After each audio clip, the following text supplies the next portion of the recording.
Direction le sud-ouest de la Côte d'Ivoire. Comment les douanes ivoiriennes font front au Covid-19 au port de San Pedro, l'un des plus importants de l'Afrique de l'Ouest. Élément de réponse dans ce reportage exclusif de nos envoyés spéciaux, Thémé Danger et Mathurin Badet.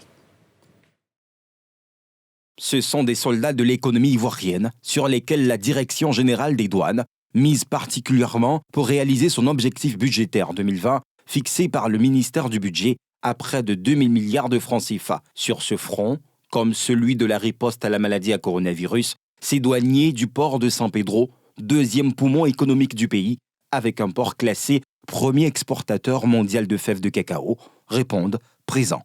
La machine là, elle est obligatoire pour tout le monde. N'importe quelle personne qui rentre ici, on doit obligatoirement prendre la température. Ok, c'est un gage de sécurité. À la réunion quotidienne de l'état de service, avec ses 2 adjoints, le directeur régional revient sur les enjeux de l'heure. Des mesures ont été édictées par le gouvernement.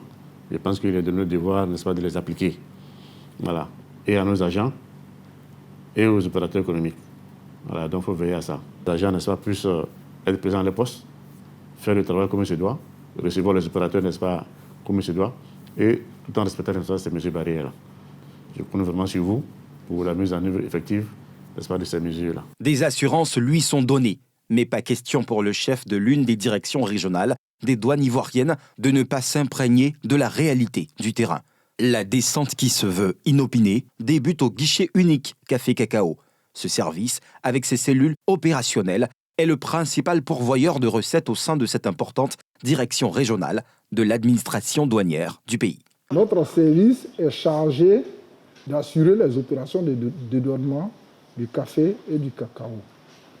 Donc ici, les déclarations nous parviennent ici, on les traite, on donne les bons enlevés, on édite les bons enlevés qu'on remet aux déclarants afin que le cacao de Côte d'Ivoire ne puisse être embarqué au sein du port de San Pedro pour être exporté.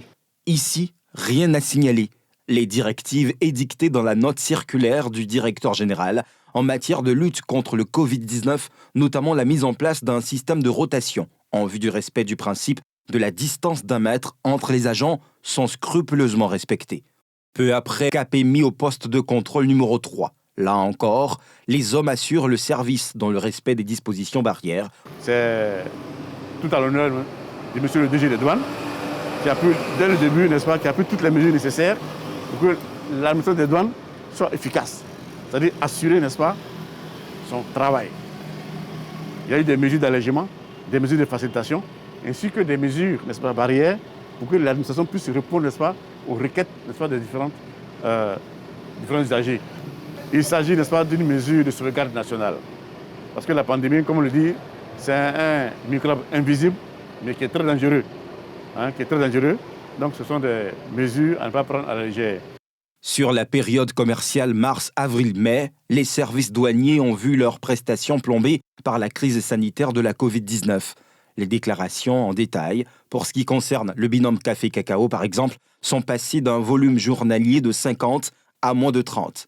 Mais les soldats de l'économie de l'une des 6 directions régionales de l'administration douanière ivoirienne gardent morale et sourire.